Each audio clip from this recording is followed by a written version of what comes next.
Hi there, thanks for joining me. So today I would like to do a 2025 year-end wrap-up of my hobby progress. So you'll notice that I haven't been posting many videos to this channel. I had originally intended to have this be a painting channel, and you can see I finally did quite a bit of painting this year. I did not end up filming and posting videos about that process, just because I didn't feel like it when I actually started painting stuff. It kind of got to the point where I was like, well, I can record this and make videos about it, or I can just really dig into this painting process, and that's kind of what I chose to do. So we're going to talk about it here after the fact, though. And yeah, I actually did quite a bit of painting. The past couple of years have been light on the painting, which I think is not really what I was expecting originally. I feel like 2023 was more getting my space set up, right? I apologize, it's a little bit messy, but this is a very functional space, and I'm able to get a lot done in it. Then 2024 was a bit more about 3D printing. My wrap-up video last year covered a whole bunch of stuff I 3D printed, a lot of stuff that I already had ready that I primed, and this year, thanks to all of that groundwork, I got lots of stuff. I don't know how many models there are here that I painted. I did not count them. But you can always follow my painting progress on PixelFed. I have a PixelFed account. I post to that regularly whenever I paint something, pretty much. So definitely follow me on there. If you have a Mastodon account, if you have a PixelFed account, you just sign up to a server. It's decentralized. There's not one server for Mastodon or one server for PixelFed. There are a bunch of them. You should be able to follow anyone on doing posts to Mastodon or PixelFed from either of those platforms. They use the same protocol. And if you want, like my buddy asked me, hey, is there an RSS feed to your stuff? Absolutely, there is. It's an Atom feed, but you could follow me that way if you were interested in following me in particular. But let's go ahead and just cover the year. I started off really focused on Tales from the Red Dragon Inn. I mentioned that in my last video. It's a dungeon crawling game. It's by Slugfest Games, and yeah, it's really cool. I've played some of it solo, and I've played some of it with other people, and I'm really enjoying it so far. I mentioned in my last year video that I 3D printed some enemy models because it comes with standees.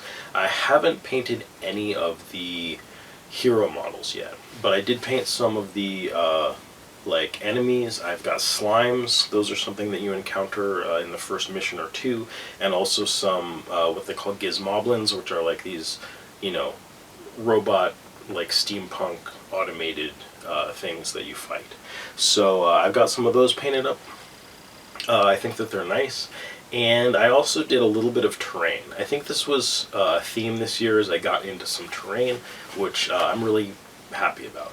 I did 3D printed just some little pillars and some doors to go with Tales from the Red Dragon Inn.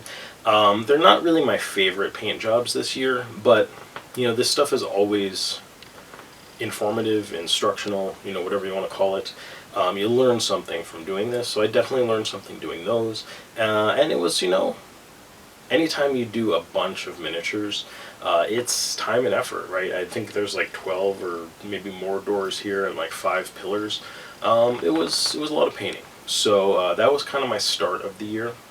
I also did some of my Goblin Slayer stuff. So this was later in the year. I think we got to October, and I think that's, I don't know, it's a little silly. Like, it's just something for social media and things like that. But I do have goblins. I have all those goblins from, is it Kev Adams, I believe, who sculpted these goblins, and I talked about those in a previous video. I'd gotten those all prepped, and I decided, hey, let's paint a few of them. So I've got, 4, I think, goblins that I painted, and I started in on my Goblin Slayer warband. So far I've gotten Goblin Slayer, Priestess, and Dwarf Shaman, something like that. That is coming along. I feel a little bit silly that it's like been another year and I haven't just finished 5 Goblin Slayer minis. But it wasn't my priority necessarily this year. I just ended up painting other stuff. But I did get around to that, and I think they came out really well. So I'm pretty pleased with it. Their bases aren't done, so they look pretty unfinished. But we'll talk a little bit more about that. Fantasy-wise, another thing that I was able to do is get some Warcry warbands painted on. Now these are technically warbands from Warhammer Underworlds. Talked about them before. But I got them painted because I wanted to play some Warcry. I actually got to play a game with one of the guys that's, kind of semi-active with a local gaming group that I managed to connect with. So we got to play a game of Warcry, and it was really fun. What I painted was some vampires, so that's the Crimson Court. I also painted some ghouls, I forget what they're called, the Flesh Eater Courts, I guess. And I think that is maybe Grimwatch. I could be wrong about that. But I think those both came out very well, so those are all like Soulblight Grave Lords, basically death, undead kind of warbands. I also got to play with my Untamed Beasts, which I had painted previously. I think that they're really nice. They were fun to play with. Yeah, and I also painted up a band of, what are they called? Slaves to Darkness. So I think it's Kagra's Ravagers. I think that they came out very well. I painted them basically I'm painting these to the box art for the most part. It just kind of, if I like what the box art looks like, then it takes away some of the mental, work and preparation that I have to do. I can just sort of be like, okay, let's try to get these looking like this, in like my style, that I want to paint them in, and I think I did a really good job. I honestly, I like my paint style actually quite a bit better for the Flesh Eater Courts than the box art, but I think for Kagra's Ravagers and the Crimson Court, I tried to stick pretty close, and I like it. I didn't realize with Slaves to Darkness that technically they're from a snowy region, which I think is why their cloaks are so heavy. But I painted these ones with kind of like desert bases, which I really like the bases, so, I think I'm just going to do my Slaves to Darkness like that going forward, but it's a little bit lore inaccurate, I suppose. Next up, I want to talk about science fiction stuff a bit. So I went ahead and painted up some minis for Nemesis. I talked about this previously. I pretty much haven't gone completely all in on Nemesis, but just about. I have a lot of it now. And, I think I figure I'll just sell stuff if, it's not really something I enjoy playing in the end. But it sounds really cool, the rules seem really neat, and everybody seems to like it a lot. So I reached out to that gaming group and I was like, hey, I'm thinking about painting up some stuff for Nemesis, I'm thinking about painting up some stuff for Resident Evil. Would you guys be interested in playing any of these games? And people were pretty much like, yeah, we'd play it. So I dove in on Nemesis. I got the 6 sort of playable characters painted up. I did a good chunk of the aliens, probably the stuff you're going to run into in the initial missions or something, but actually it's not really campaign based, so it's possible that you could maybe run into any of the aliens, so I would like to just finish those up. I picked a pretty quick paint style, a little bit fast and loose on these, because I was like, I just want to get these done for the tabletop. And I've been trying to figure out exactly how to describe this, because I feel like it's been very liberating for me to paint with concrete goals in mind. I think that's the real thing that has been it's kind of satisfying for me and has been leading me to actually get stuff painted so that I can play with it. I think it has to do with when things are abstract, right? It's like, well, I could do this, I want to do this, but if you don't have like a really concrete reason, I think sometimes it's easy to just sort of get lost in, thinking about how you want stuff to be, rather than being like, what can I do to make these like look good and be available to do what I want to do with it like now, right? I mean, like with these, like technically I could probably like play with people next month or something if I get like the handful of other aliens done that I need for Nemesis, and that's a much different kind of situation, and I think, you know, it's led me to just to get these miniatures done, and I think they look really good. So you know, I think that that was a really positive thing, and you know, it's kind of the same with some of this other stuff too. The only sort of 40K stuff that I did this year is Genestealer cults, of course. I still have my whole, essentially a Genestealer cults army that I have not painted. I mean, I've painted some of it. I've got some of the Neophyte hybrids painted up, and additionally I painted these 4 minis right here. We have I don't remember what they're called, like the Psyker sort of characters.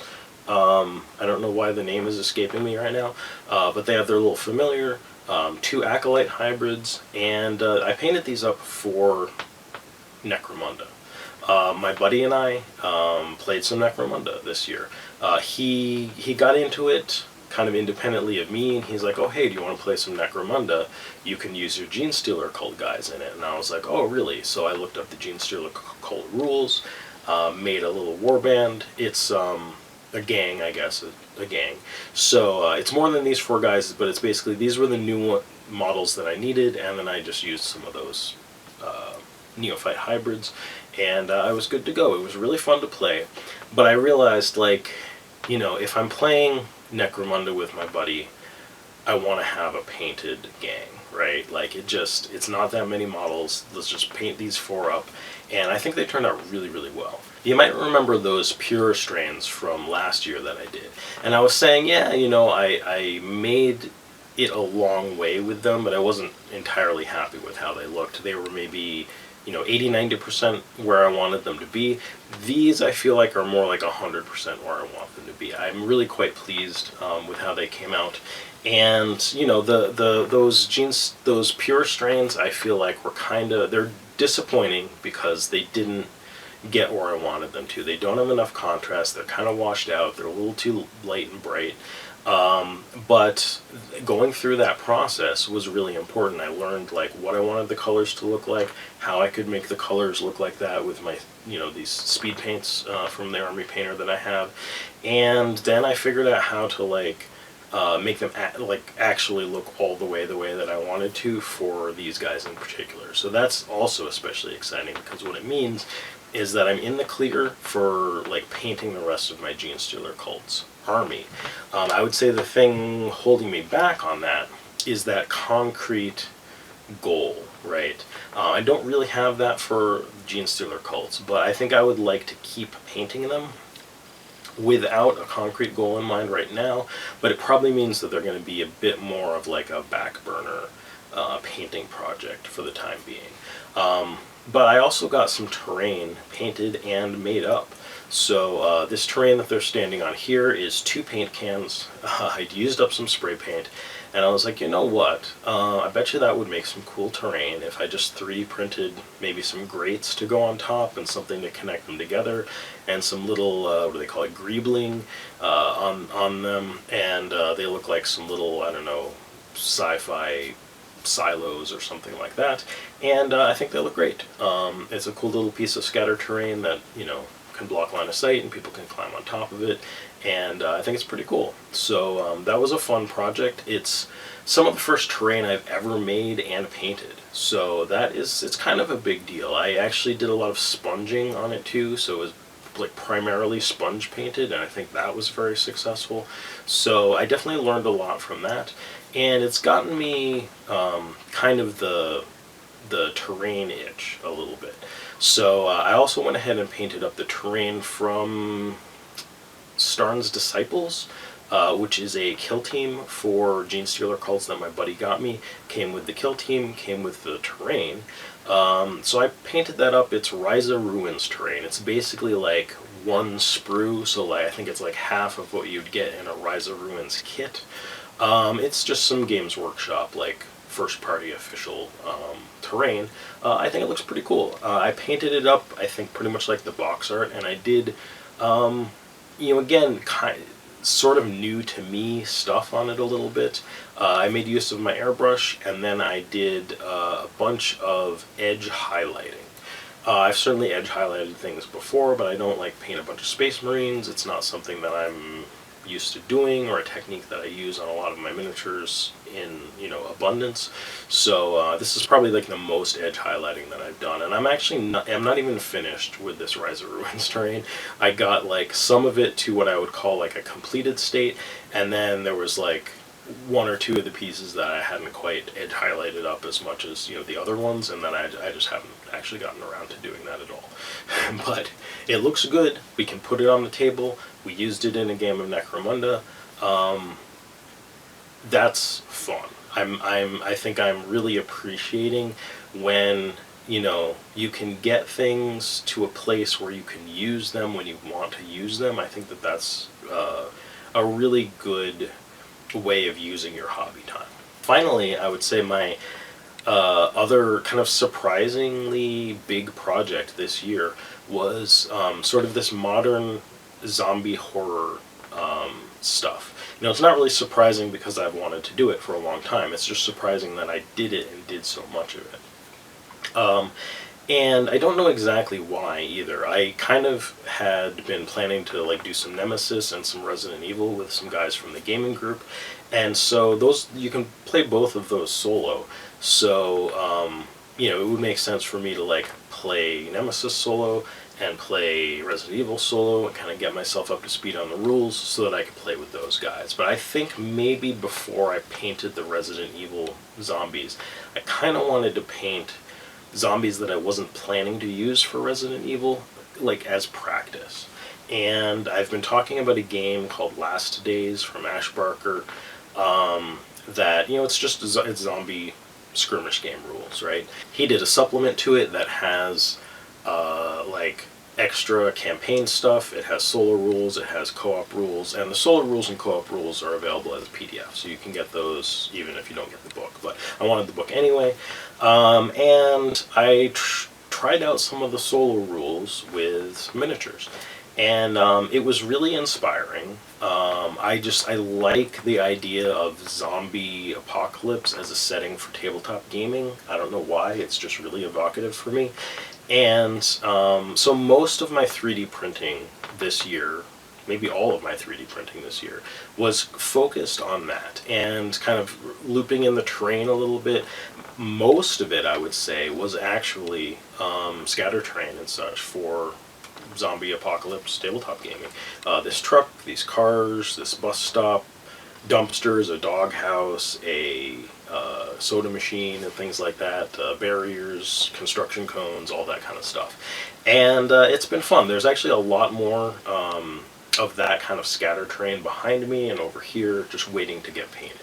It gave me an opportunity to use some, like, I just, on a color printer, I printed out some signs, posters, just things to stick on things for this bus stop in particular, and I'm going to do some of it, I think, on the truck. And I've got a little like shipping container. It was basically the back of the truck, but I'd printed it too smaller than I wanted, and I'm going to use that as some terrain. I'm going to graffiti it up. I got these creative markers from Sharpie, and I wanted to see how that worked. I looked up some graffiti fonts and writing and things like that, and I've been able to do a bunch of that stuff, which I wasn't expecting to do this year, so that's been quite fun.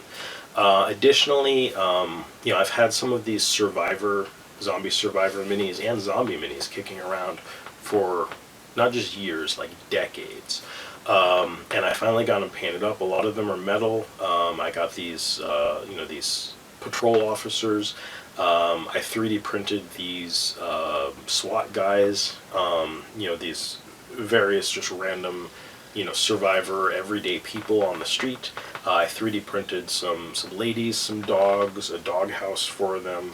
And then, I had these zombie soldiers, a whole bunch of metal zombies. I showed off in my last one, like zombie strippers, medical, zombies, sort of like doctor, nurse. Whoops, I think the nurse fell down. but I painted her to kind of look like the Silent Hill, maybe like a Silent Hill nurse, you know. So here towards the end of the year, I really got to do a lot of painting on those, and it's really been fun. And not only that, but get working on terrain. I really want to make these cool environments to play the zombie apocalypse stuff in. I want something that's kind of like a night city, like Raccoon City from Resident Evil 2 and Resident Evil 3, right? So I made a game mat with like painter's caulk and just some canvas material. It was like a curtain I bought at a thrift store, right? I'm doing a lot of these things too, crafty stuff more, and you know, just like what can I do with the tools that I have or things that are cheap, you know, regular corrugated cardboard, trash, just recycling, and it's been creative. So what's coming up in 2026? Well, I did something this year, this is I guess kind of a 2025 thing, is I messed around with generating some STLs with AI. No, that's kind of a dirty word, and, you know, I have mixed feelings on it for a number of reasons, one of which is really just ethically. Because I found, at least what I've been doing, is generating STLs from images. It feels to me like what it is best at when I'm doing that is just kind of aping existing, like especially those old metal miniatures. They kind of have that chunkiness to them and maybe simplicity to them that if I sort of, you know, you sort of do an image generation to AI, it does something, you know, it's not exactly the same, but it has the same flavor and it comes out pretty well. I haven't tried printing anything yet because it's winter and I print during the summer just so I can ventilate everything really well. I don't have a setup that keeps it warm that I can do it in the winter. But I don't quite know how I feel about that. I'm a little excited to print out a handful of things kind of inspired by out-of-print minis that, you know, it doesn't really matter. But I don't know.